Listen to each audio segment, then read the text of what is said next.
Hey, everybody, this is Ken Tucker, and welcome to this episode of the Marketing Guides for Small Businesses podcast. Today, I'm joined by Ian and Paul. Jen could not make it today, but she says hello to everybody. And we have a special guest that we're all really excited to talk to. And it's somebody that Ian and I have trained under. Honestly, I think we were blown away by the stuff that you know and that you can talk about. And so we're really honored to have John Loomer on our show today, who I think is one of the foremost Facebook ad gurus on the planet. So welcome, John. Oh, thanks so much, Ken. No, I appreciate you guys having me today. Yeah. Yeah, we're excited to talk to you, especially with some of the new stuff that you're getting into. So, John, tell me a little bit about your background, how you got started doing this, and yeah, just whatever you want to share. Well, I think it's a bit of a unique story, right? But also in a way, probably not all that unique, in terms of like how some people get into business. Because I think I'm like a lot of people who wasn't trained in what I'm doing, but basically what happened was I had experience in Facebook first of all, and that goes way back. I mean, that's 15 years ago now. It's crazy. I worked for the National Basketball Association, and this was my first exposure to the platform. Um, as the league, we partnered with Facebook. There were 50 million users on the platform. It was just moving on beyond high school kids and college kids to us old folks, and I fell in love with the platform at the time. But we were using it for business reasons, right? So we partnered with Facebook to create an app before you could create your own. Okay. There weren't Facebook pages yet. I was the admin of the official NBA Facebook group before there were pages. Okay. I mean, that's just how early we're talking here. So, I got between that and some other stuff I did after that, I was getting more and more comfortable, with what was becoming social media. Um, I left the NBA and would end up getting laid off twice in like 2.5 years. And at that point, I was both spoiled in terms of some of the jobs I had, but also not wanting to move my family again. We had three at the time young kids, and I didn't know how to start a business.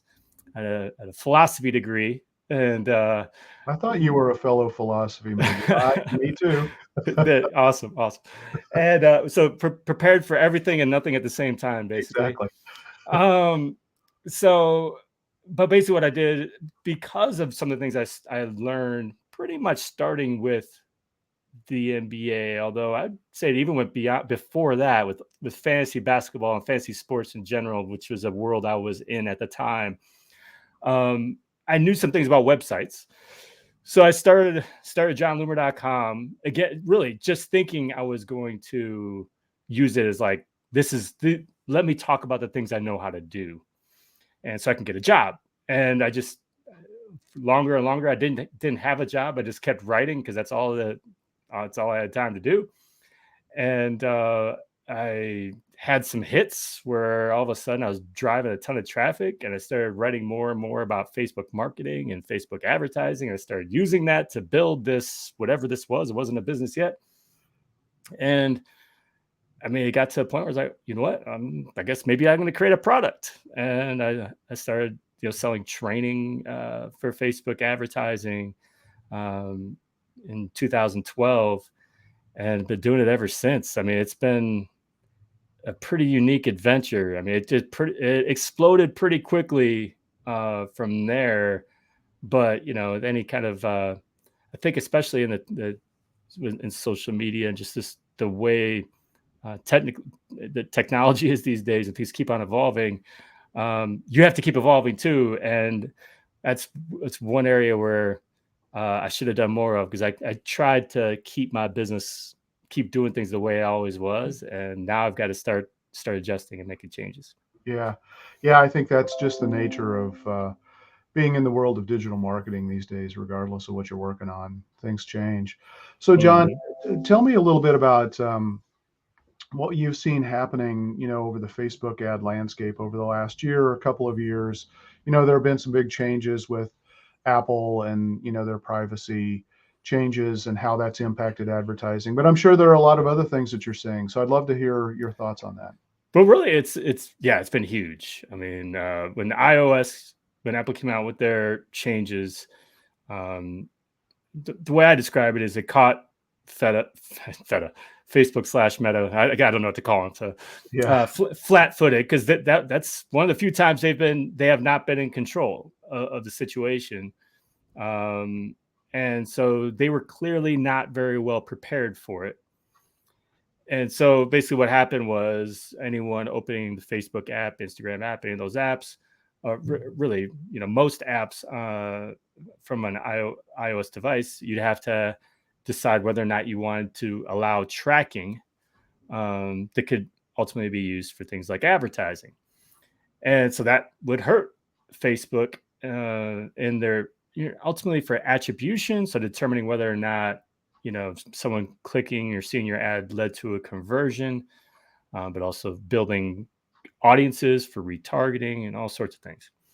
So Facebook had to make a bunch of changes. I think in some ways they may have overreacted and taken an ultra conservative route in the things that they took away.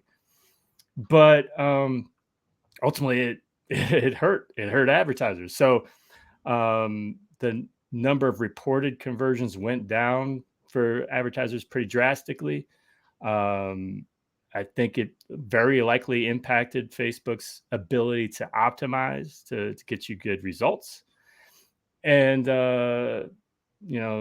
broadly, it's I mean, we've seen it. Meta's reporting um, a drop, drops in advertising, drops in revenue. Um, and this was a big issue. Now, within the last month or so, what's been very curious, and maybe ask about the timing because we're hitting the holidays, is suddenly they're bringing some of this stuff back that they got rid of. So a big one that advertisers need to know about is 28-day click attribution. So before all the iOS changes, the way a conversion was defined and the way an ad was given credit for a conversion was if somebody clicked on your ad and then ended up converting within 28 days. So that's a really wide window, or saw your ad, didn't click on it, but still converted within a day. All that stuff was possible because all the tracking that was going on. They then moved it to 7-day click and eventually brought back the 1-day view after all the iOS stuff. So first of all, I can contend that that was the biggest impact to advertisers rather than all the opt-out stuff. Okay. Because even with the opt-outs, you still would get enough data that would help you as an advertiser. So anyway, that 28-day click attribution is back. I don't know if all advertisers have it back yet, but it's not reported by default. So it's still reported 7-day click, 1-day view by default, but you can basically add a column to your reporting to show how many conversions happened within 28-day click. That's big because all of a sudden it can completely change your impressions of, did this campaign work or not? Right. Because there are all these conversions that happened that always have been happening, but we just haven't known about for the last year and a half. And now we can see them again. And then previously we might have turned the campaign off, lowered budget, whatever, because we're like, oh, that's not working. And now you may see that there are 10% more conversions, 20%, whatever it is. Honestly, anyone with a product that costs more, or is, just a higher commitment level that's going to take longer to make a decision, those are the advertisers, the brands are going to see more of an impact from this. Yeah. And so that's a big one. But they brought that back. They brought a tool that's closely related, one that allows you to compare the attribution windows, so you can see how many conversions happened within 1-day view, within the 1-day click, within the 7-day click, and now within the 28-day click. And previously, after iOS happened, they got rid of that. So it was all thrown within one bucket, which was really difficult because you could have stuff like if you did remarketing, where you're targeting people who are getting your email on the same day, and they act on the email didn't act on your ad and maybe barely saw it, your ad would get credit. And as long as you can compare windows and get some context of like, okay, well, 30% of these conversions were view through, Yeah. then it's okay. But once you have no context of that, you never really know if your numbers are inflated or whatnot. So that one's back. And there's another one that's a breakdown to see, okay, you can break down by placement, for example, see how many conversions happened within each placement. That's another item. It's not just placement, but there are multiple breakdowns that came back. So a lot of changes that just happened within the last really about a month that made this interesting, because up until now, everything since iOS seemed to be taken away, and making things harder. Have you seen any trends in terms of ad spend budgets then from advertisers? So overall, it's been down. Now we're reaching that point, the holidays, where typically, so this is gonna be an interesting time. Yeah. Typically, ad budgets go up. But there are a couple of things we're seeing right now. And another sign of that is the CPM cost. So CPM being the cost per thousand impressions. Usually the more advertisers you have in the system, the more money you have in the system, the more competition, CPM costs go up because it's an auction. And CPM costs have been down this year compared to last year, which again is at least partially connected to overall advertiser spend and that being down.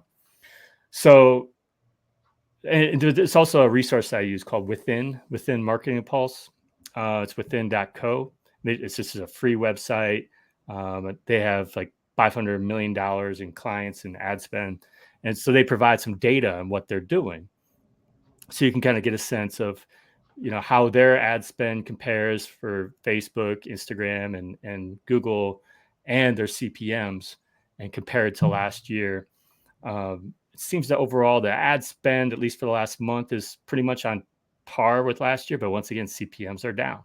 Hmm. So, but again, the holidays are the weird part that you don't know what's going to happen. Back in the day, really before the iOS stuff and before COVID and everything, we would see CPMs triple and sometimes even quadruple during this time. So Yeah. I guess Wow. we'll see. Yeah. All right. So, John, hey, this is Paul. Hey, What are some of the biggest mistakes that businesses make when they do run Facebook ads? I mean, I think there are a couple. First is just looking at the wrong metrics or obsessing over the wrong metrics. So whether it's a vanity metric or metrics that were used to being important in other forms of advertising. So whether it's a click-through rate or a cost per click, and sometimes even the CPMs, like those things all matter, but they're really a secondary metric because usually you have one ultimate goal, whether it's a conversion or something else, and that's really what we should be tracking, is like how many of that one thing ended up happening, and what's the overall spend, and what's the cost to get that action. So I think that's part of it. I think that beyond that, just a misunderstanding of how optimization works can lead to wasting a lot of money. So, for example, if you want to drive traffic to your website, you just got to be ultra careful with this, because the way optimization works is you tell Facebook, "Hey, here's $50 a day. Send me as much traffic as you can," and Facebook will try to get you as much traffic for the lowest cost as possible. And to do that, there are weaknesses in the system to find you cheap clicks. And some of that's going to come from basically from placements, right? So audience network is the main culprit for this in your placements. That basically what audience network is people developers monetize their apps with a Facebook placement so that they can make money off their app that's otherwise free. But oftentimes what happens is people will click on these ads by accident, or it could be just the way they place their ads, whatnot. A lot of click fraud happens there as people are trying to make money on their apps. Yeah. And so you get a ton of traffic, and then if you don't dig further into your metrics, you'll think, oh, I'm doing great. I'm getting 3 cents per click or something. I'm driving a ton of traffic. And then you look at it and you're like, these people, no one's spending more than a couple seconds on the site. No one's converting. No one's doing anything. No one's coming back. So it's just a matter of, first of all, understanding how optimization works in the first place, some of the pitfalls of it, being able to kind of double check some of these metrics, and whether it's Google Analytics or something else, seeing on the back end what's happening as well, because you can get swept away by vanity metrics and kind of these surface level things that you put too much importance on. Yeah. Hey, John, Ian here. I got a question for you. Since your roots are in Facebook and we've started off this conversation there, what should a small business do to get the most out of Facebook ads with all that's been going on in the world of Facebook these days? What could a small business do to get the most out of it?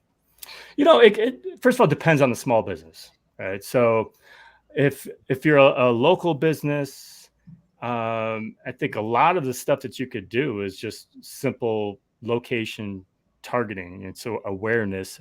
Especially you also have to decide, like, okay, what kind of business is this? Is this something where people might, like a restaurant, right? Where, oh yeah, that's the kind of food I like. I'm gonna go into the restaurant and based on this deal or whatnot. Or is it a service where you're only going to call me if you need me? Mm-hmm. So making sure you have those things understood, because getting a conversion, running conversion ads for a local business, for a plumber, for example, will be very, very difficult because the vast majority of people you're going to reach don't need you right now. So you kind of have to understand, when you're running any kind of ads as a service industry like that, is that your main goal is really more about awareness, so that when somebody needs you, they think of you. And then you have a lot of other marketing goals beyond that. Like, you need to take care of SEO, you need to do all this other stuff so they find you. But beyond that, like, yeah, if you're a small business, understanding with your budget how far it goes and how that algorithm works. So if you've got, let's say, it starts with, what is your goal, right?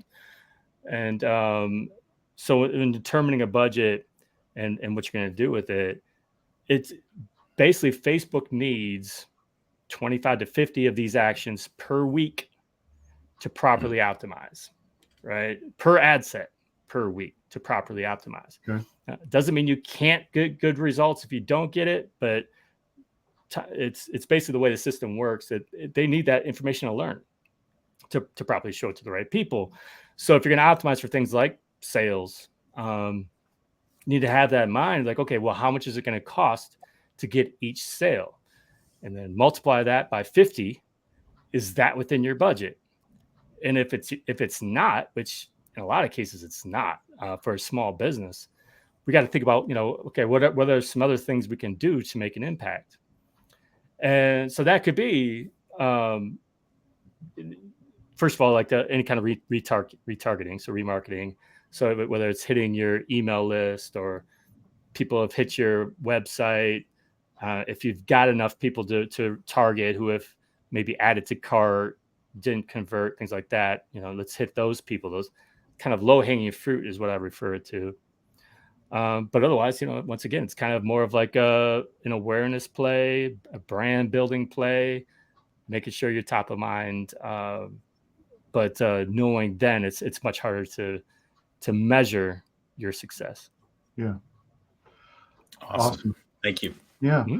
So having said all of that, do you see different forms of Facebook ads that are performing better right now for a lot of businesses? There are a variety. There are video ads, there are carousel, there are lead forms and lead ads.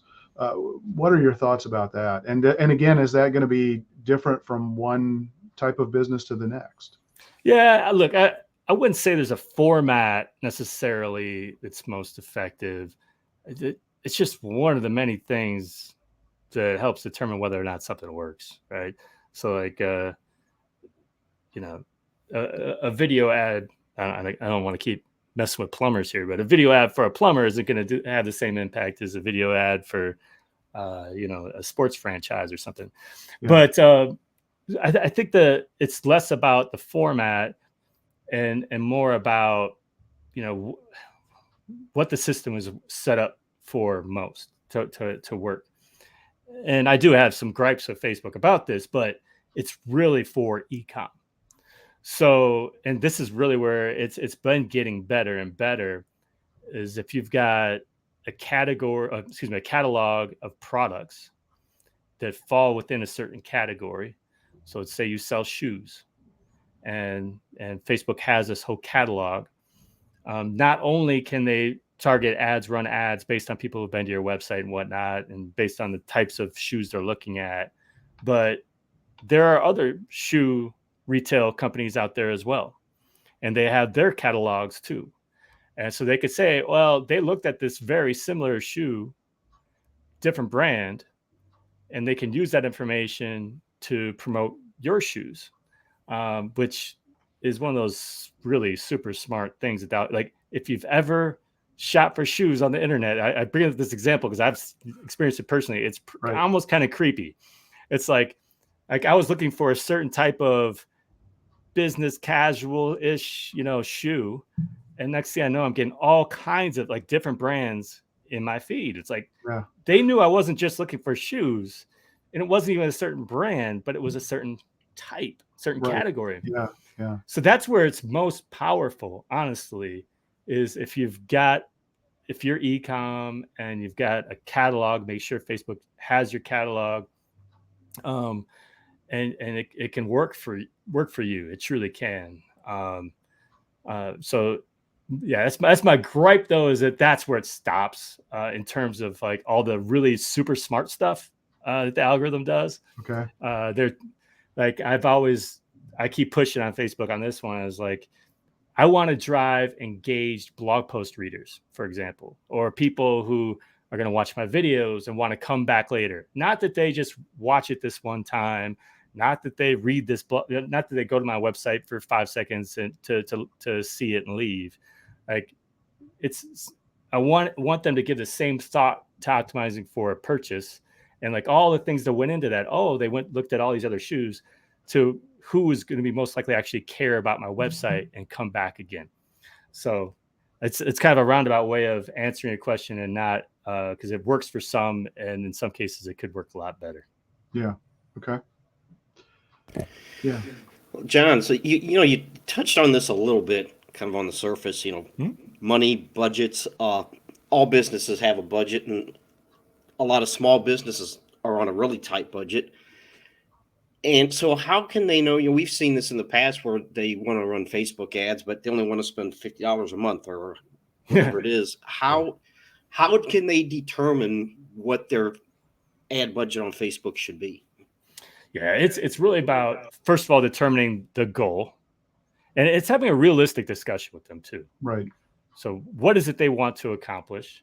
And if they say, and not only accomplish, but be able to measure. If they say, well, we want to get more sales, it's like, okay, well, Facebook can measure that and they can show the relationship to it. But in order to do that, we'll need to get 50 sales per week minimum. And in order to do that, it's going to cost probably, realistically, like what I would usually say is like, whatever is the cost of the product, I would say cut that in half and say that would be maybe how much it's going to cost per sale. So do we have that kind of budget? And if we don't, then we have to have that conversation. Like, we're not going to be able to focus on these new customers to sell. Now we might be able to get some new customers. If you have a hard budget of $100 a month or whatever it is, we can run some ads. Just know that you probably won't even notice it as the brand, right? You probably won't notice the impact. That doesn't mean there won't be impact.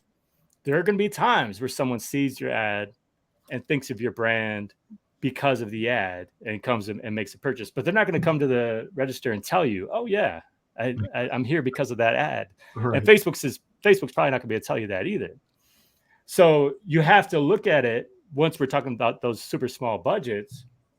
It's just part of marketing. Like some of it, you just don't know. Like you have to spend some money to get in front of your potential customers, and you're not always gonna be able to connect the dots on how much of an impact that made. You know, whether it's that billboard you put up on the side of the road or a commercial you're in or whatnot. It's just not always easy to connect those dots, but especially if you're not willing to invest more than, you know, a couple $100 a month or whatever that is. You just have to establish some appropriate expectations. Yeah. So, I mean, really, it sounds like you have, I mean, if they have a ridiculously low budget, you have to set the expectations. Your best opportunity is maybe to get some awareness with the ad budget that you've got. So put the pixel on your website, remarket to people when they're on Facebook, and stay top of mind that way. And that's going to get you some value out of a small budget. So there are definitely ways to take advantage of it. But for people to think that it's going to generate large sales, Right. you know, it's not going to happen. Yeah. And really, like, the truth is, yes, if you got a low budget, you can get like a video view. If you're going to look at actions that we can measure, Yeah. you can get, you know, a through play, and it may be pennies or 50 cents or whatever per through play. So you know that, oh yeah, this number of people actually watched it, and that's good. We don't know what they did after that. And yes, that they can be added to a custom audience. You can remarket to them. And yeah, I think that's the approach to take, is to focus on those types of smaller actions. And but it's a long-term play as well. You know, it's like, it doesn't mean this is going to all of a sudden drive in new customers that you never saw before this month. Right. Yeah, I mean, I think a lot of people, you know, a lot of business owners think, hey, social media is free, Facebook advertising can't be that expensive. It's, you know, they kind of see it as a silver bullet, and, you know, like anything, that you have to invest time and expertise and money into it to make it work for you. Yeah, it's got increased. I mean, I think part of the problem is originally it was pretty cheap. Yeah. And it's gotten increasingly more expensive every year as more and more advertisers have gotten into it, because again, it's an auction. Yeah. So the more advertisers are spending money, the more it's going to cost. I think that, you know, generally it's the job of the advertiser to educate the client, help them understand what's reasonable, what's realistic. And also that, you know, if they don't have anything in place, if they've got a Facebook page that they don't manage, if they've got a website that they don't update and it's outdated, that makes the job of the advertiser infinitely more difficult. Or if they basically don't really have an email list. So all these other things, all these other assets that a brand can have can absolutely improve the impact the advertiser has, because it's like, oh, they already have this built-in audience that we can go ahead and target. So yep, they can make the job easier or harder. Okay. Awesome. John, you actually came into my life, as Ken said, during some training we were at.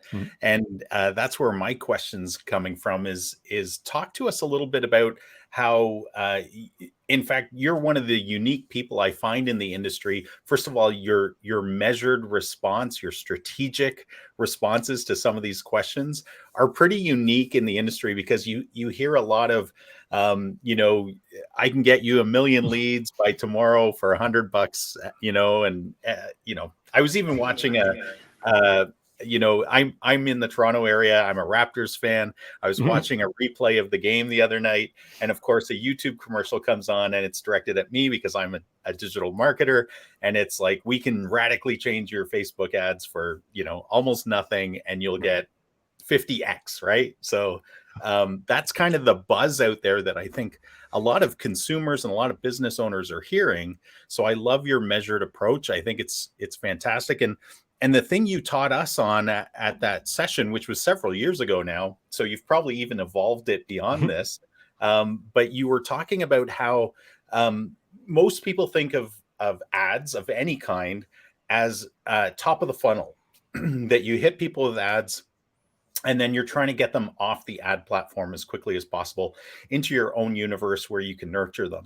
And one of the unique things you were talking about was that you can build on the platform, and in specifically for Facebook, you were teaching us that you can build a funnel and you can retarget people through their buyer's journey, essentially, of awareness, consideration, conversion, because most people who see an ad aren't ready to convert all the time, especially if, as you said, it's a bigger ticket item, right? These things take time.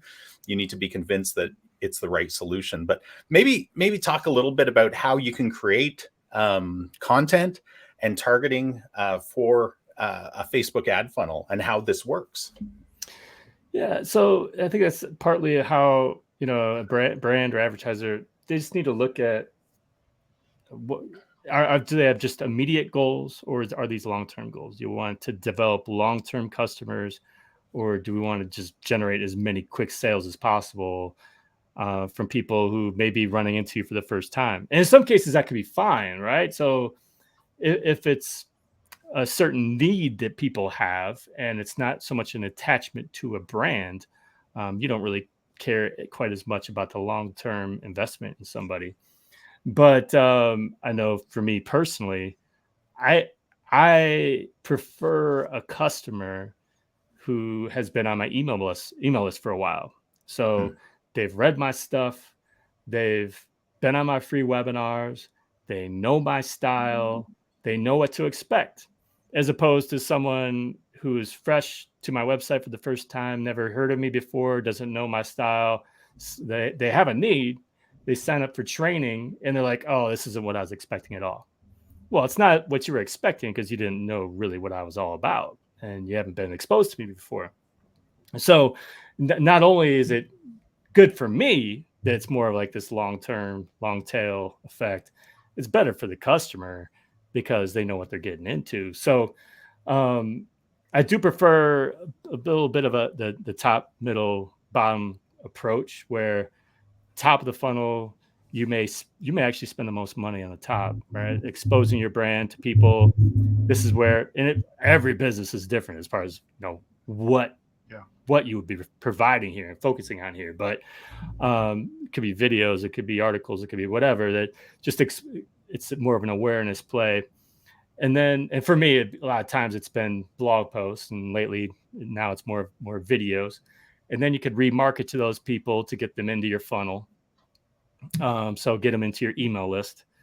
So now that they've been exposed to you for the first time, get them to your email list. So, because the thing is, I've found with the email list is that often does a better job of selling anyway than an ad does, Facebook ad does. That doesn't mean I don't sell on, and look, every brand is different, but that doesn't mean I don't sell on Facebook, but the email does the best.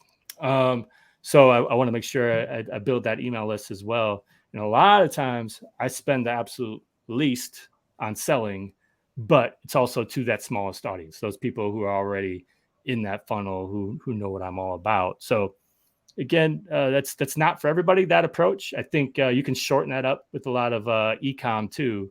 And that, yeah, you've got kind of an awareness play, video about your product, those who, or send them to your website or whatever. Then you have another ad for people who have engaged with that in some way. And then, you could even have, eventually you got a discount or something to those people who went to the product page, added to cart, then convert. So you've got different funnels that'll work for different types of brands.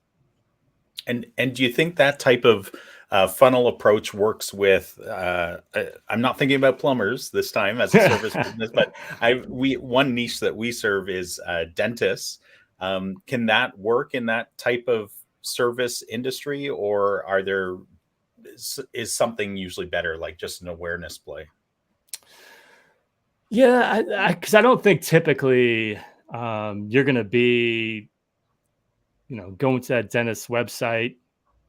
I don't think typically you're going to care to be on their email list unless you are their customer, right? So I think now there could be some remarketing, but basically based on that engagement with them. Like if you've been doing some awareness type of ads and brand building, you could still remarket to those people, but we're not talking about sending them into this big funnel of people go to your website and on your email list, building, because why would someone join a dentist email list unless you're a customer already?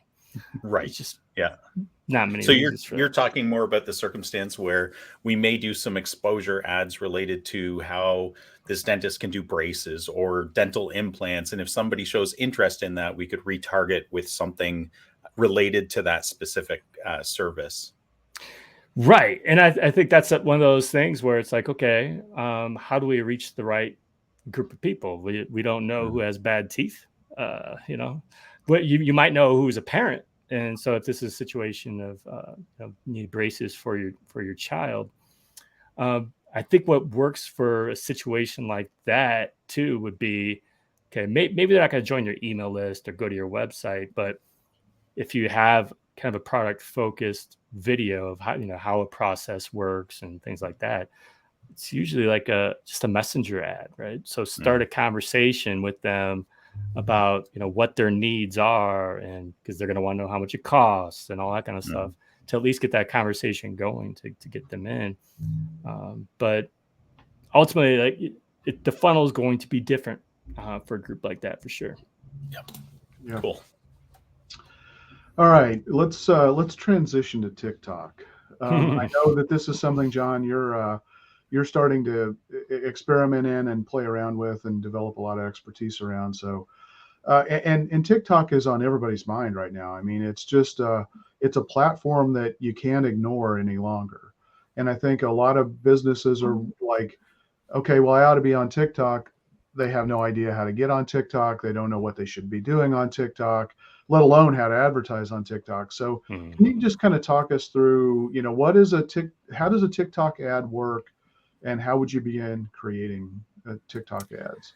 I would worry less about how a TikTok ad works and worry more about how TikTok content works, because TikTok ads that stick out as ads usually don't work on TikTok. Yeah. And so it's funny because honestly, if we would have had this conversation 2 months ago, I would have laughed about TikTok as something I would never do. But it's all part of this understanding of needing to evolve. And I've resisted short form video for the longest time and thinking I could just survive with blog posts. I mean, that's my video has thrived, but this is really the way where people are consuming content now is it's not just TikTok, it's short form video. Absolutely. So regardless of whether like TikTok is where you go, learning that type of format, I think, is more important than ever. And look, I got to tell you, firsthand experience, part of the reason I was kind of skeptical and laughed at it and everything else is like, I had no idea. Like it was overwhelming. Like the first time I opened up that TikTok app and tried to make a video, I had no idea where to start with it, or what a good video looked like or anything. So what I would recommend, first of all, is like just whether it's TikTok or Facebook Reels or Instagram Reels, also YouTube Shorts, just get on it.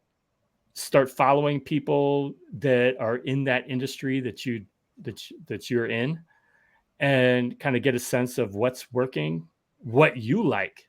I mean, that's something I figured out pretty quickly. Is like, oh my gosh, get to the point.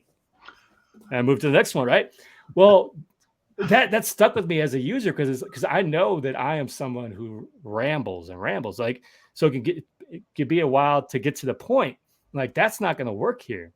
So it helped me a lot in a lot of ways because it helped me generate a process where, yes, I might sit down and record for 3 or 4 minutes, but then I edit it like crazy. Like I get rid of all my pauses and like I take stuff where like, oh, that didn't really make sense, and I delete it and I cut it down to a minute, and making sure there's some sort of hook at the very beginning. Not that it's like there's, you can be super salesy and cheesy, but just something so they know what's coming to stick around for. Like all these little things you learn over time, and to be, informational, educational, entertaining in some way. But you learn these things, and really you don't learn them without consuming it and just creating some really bad videos. Like it wasn't until I embraced that I am going to create some really bad videos.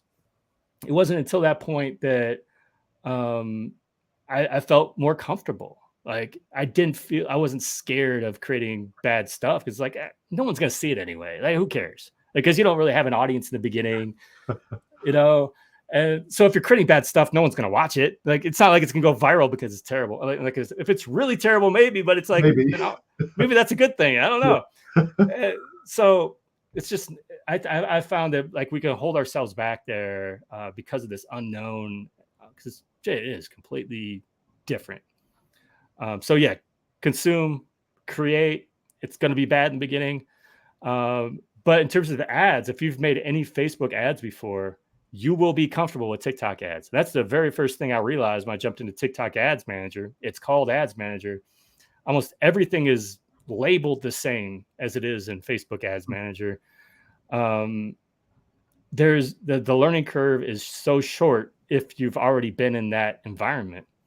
So now there are going to be some differences in terms of the types of things you should do there, which is again why I think you should create and consume first, because it's not going to be the same like when it comes to driving traffic and all those things to your website, because that's not really the way people consume content on TikTok. I mean, you can absolutely create conversions campaigns. I still haven't yet. Like I've started with everything just from the ground up. And that's also part of how you may want to reframe this entire experiment if you get into TikTok. And it was a really tough obstacle for me just getting to video, because I realized like if they watch your video, a lot of times they're not clicking anything. Like I want them on my website, and that kept me from doing it for years. But once you realize this is where they are, and you can gain a ton of trust from people and build your brand with people so they're thinking of you just by sharing good, valuable stuff. And it may not be on your website. It may be on TikTok. It may be on Facebook or Instagram Reels or something else. But it's you can get personality across. You can make an emotional connection so much easier with video than the written word. So it's just really valuable, but it does take a complete reframing and kind of leaving some of your biases aside of what you normally want. I think you make a great point. I think it was IBM that said, you got to fail fast because the nature of business is failure. I mean, most of the time we fail, and we all have to recognize that sales is driven around failure. The best salespeople know how to deal with failure, move on, and go close deals. And so the same is true when you're creating content. I mean, sometimes you just need to get started. Like you said, you've got to have that situational awareness of what's going on, what are other people doing, what are people consuming, how are people in your particular industry operating on a particular platform. There's absolutely nothing wrong with that. As a matter of fact, imitation in digital marketing actually is a really great strategy to a point, right? To a point. So, and look, I compare what I'm doing now to the early days of my business, where I didn't know what I was doing, and I just kind of looked to people like, Amy Porterfield, Mari Smith, and like all these people who were kind of in that same area of what they were doing and how they built it, and I emulated a lot of that. But eventually, you have to have enough confidence to be like, well, no one's doing this. I'm going to do this, right? But you shouldn't necessarily start that way, because if people don't consume in a certain way, it just may not work at all. So but yeah, it's a lot like my early part of my business. I created 70 videos in October.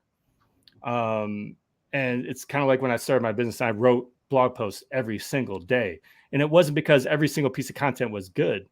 You tried to make it good, but you learn from every single time you do it of, okay, well, what resonated with people, what didn't. I'm also like, I was crazy inefficient creating these. Like I was taking 2-3 hours to edit, record and edit them. And I'm like, I can't keep doing this. I'm going to burn myself out. Like I've got to find a better way to do this. So that's all part of that process too. So seeing what works with your audience, seeing what works for you in terms of creation, and coming up with a system and a schedule and all this, that you can't just sit down and map it out without having any idea of how it all works. So just diving in the fire. Yeah.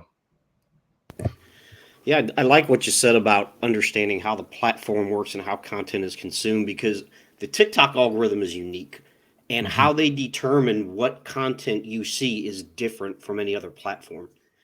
And that's something to understand. But that being said, so does TikTok have custom audiences, and how, if they do, how would you create them? Yeah. So let me get to the first thing you said first, in terms of the algorithm, is that I think this is a benefit. So, and I've seen it as soon as I follow somebody new, I suddenly see their stuff all over the place. Like I'll see like 30 videos in a day. So it doesn't even matter when they created it. And that's the big difference between TikTok and like a Facebook. Is like that recency really matters on Facebook, or else it just disappears after a couple of days, unless people keep sharing it. TikTok has nothing really to do with sharing. You'll keep getting it surfaced to you if it's been getting a lot of engagement. So that's something that right away I realized, like, oh, this is another reason to create a lot of content, hopefully good content, and not be too worried about, even like time of day and stuff like that. Like people follow you, they're going to see your stuff. But so in terms of custom audiences, it's very similar, but also kind of like the old, like very almost primitive Facebook custom audiences, right? So there are, I think, 6 different categories of custom audiences. So basically this is targeting people who have engaged with you or on your customer list, something like that. So like their customer list custom audience, on Facebook, you upload your entire list. It can have a whole bunch of different columns, their first name, last name, email address, phone number, all this kind of stuff. And Facebook matches it up with users on Facebook. And you can have depending on how complete your list is, you can have a reasonably good match rate because of that. It could be, 50% or so will match up to a user and you can target them. Right now on TikTok, the primary way to create a data file custom audience is based on IDFAs. So that's device identifiers that none of us are probably going to have. That's more of like if you've got your own app that you might have that. But in testing, and luckily I'm part of this test, you can upload a file of email addresses or phone numbers. So it's just like the way Facebook email custom audiences were in the beginning, where it just had that one column of information. The result of that is like, it's like 10% is I'm getting for a match rate of the people on, because not everybody's on TikTok either, right? So 10% of the people on my list are on TikTok, which makes it really difficult. But between that, like one of the custom audiences is based on engagement with your videos, but with your ads, it's again different. So you can create on Facebook, create a custom audience of people who engage with your videos. It doesn't matter if they were paid or not. On TikTok, the primary engagement custom audience, you have to pick the ad set, they call it ad group, and if they engage with any of those videos, then they get added to your audience. But again, it has to be an ad, which is kind of weird. And then they've got a website custom audience, but it's virtually unusable because unlike Facebook, where it doesn't matter where they came from, like they could have gone from a Google search to your website, and because they did that, when they go to Facebook, you can retarget them. TikTok, they have to be referred from the TikTok app. And well, that's a problem because like I already mentioned, is like there's very little traffic going from TikTok to websites generally anyway. And they've got a minimum audience size of 1,000 in order to target people. So the typical business, small business, is not going to be generating 1,000 referrals from TikTok to their website to be able to remarket them. So that was one of my biggest. It's interesting because like I've actually had the TikTok pixel on my website for over a year or something, and it said that I had like 400,000 events, but my custom audience size was 4. I had 4 people on it because that's the number of people I'd referred. So I can't even use it.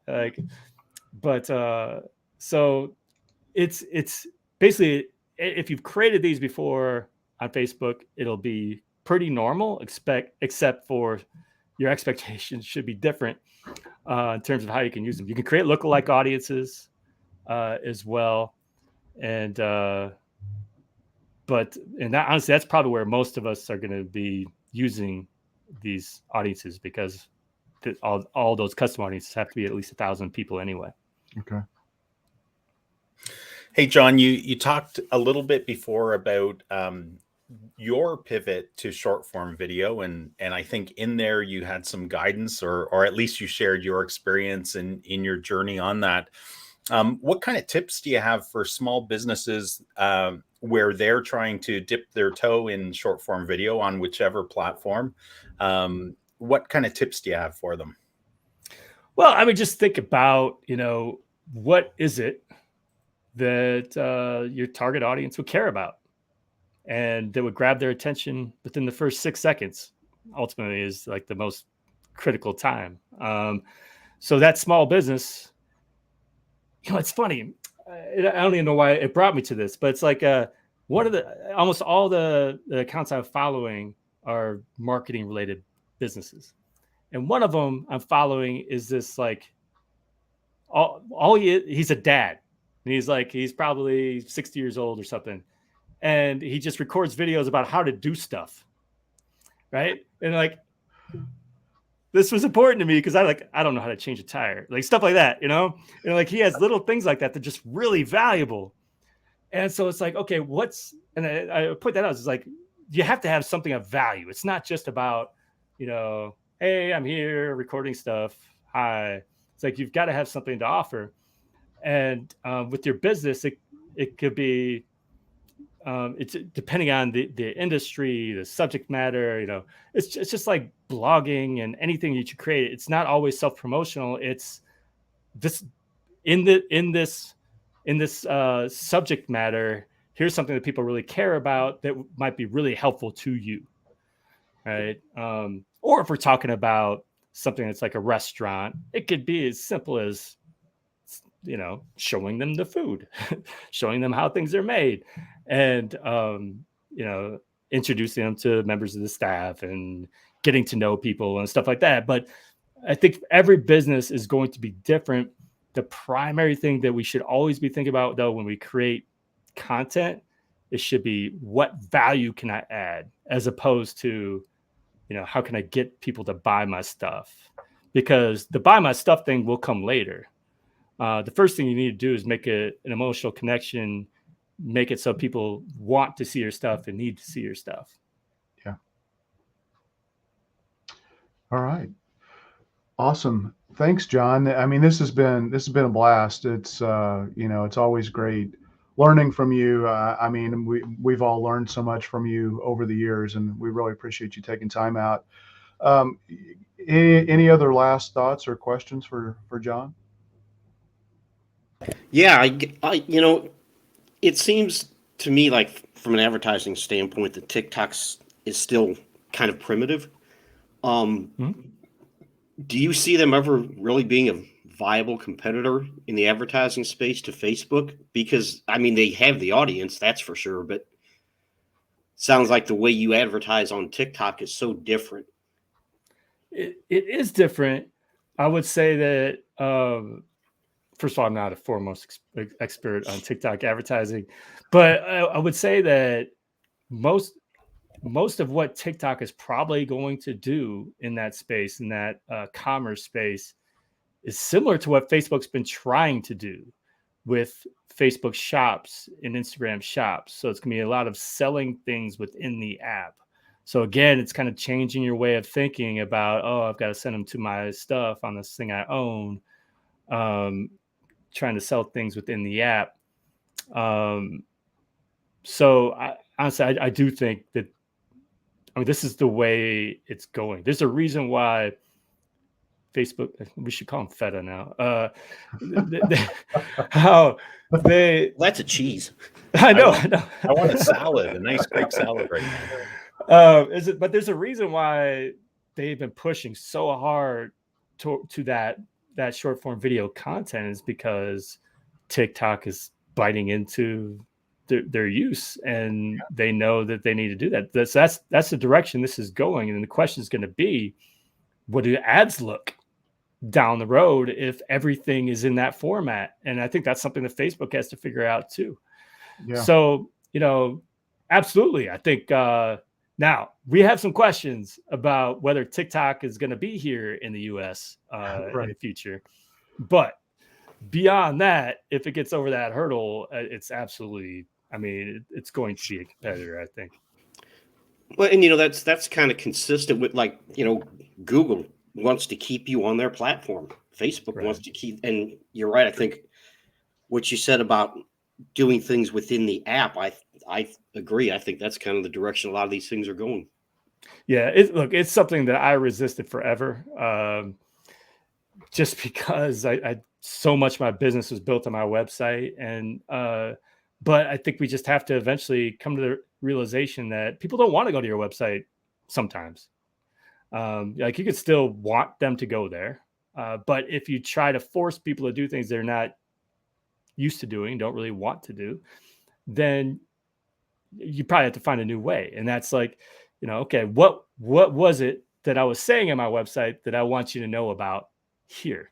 And you can still communicate that within the app, because if it's always clickbait saying, oh, you got to read this thing I said, you're not going to believe it. They've got to go there to read it. People are going to get tired of you. So when they don't want to go there, so we've got to find ways to communicate these things of value while still, valuing our websites. But honestly, I think Google's the way that we're going to drive a lot of our stuff to our websites, our email lists, drive people to our websites. But if they're in a certain app where they usually stay there, understand that and try to improve their browsing experience there and give them value while you can. Yeah, people on TikTok have a different mindset. They do. Well, I was talking to one of the business partners that we work with, and he talked about, when you think about advertising, he referred to 3 S's: social, shopping, and search. And which really ultimately gets to the intent of the user and the platform that they're on, and the nature of the platform. I mean, certain platforms are much more oriented towards shopping. Others are oriented towards search, and others are oriented, more towards social and engagement and things like that. So again, it all comes back to understanding your ideal customer, where they spend time online, and what objectives you want to try to accomplish. So. Indeed. And I think this is it's kind of reflective of, the struggles I'm facing right now, but also willingness to evolve and understand things change. Yeah. Because, like, Google isn't necessarily going to be Google forever either. It looks like TikTok is actually taking a cut out of Google search. Yeah. So think about that. Well, if more people are going to start searching for what you can help them with on TikTok, once again, that's where a video is going to need to be the answer, not necessarily, click this link to find the answer. So it's just we have to just constantly be willing right now to adjust our thinking and evolve with everything else. Yeah, absolutely.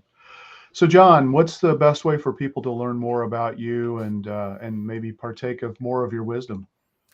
I started to laugh because go to johnloomer.com, right? Go to my website. But if you're not on my website, certainly on TikTok at John Loomer, Instagram at John Loomer, Facebook John Loomer Digital.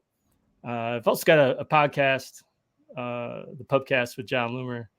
And I try to be in as many places as I can, but that's where you start. All right. Awesome. Thanks so much, John. I really appreciate you taking time. Thanks so much, guys. Thanks. This has been great. Thank you. You bet.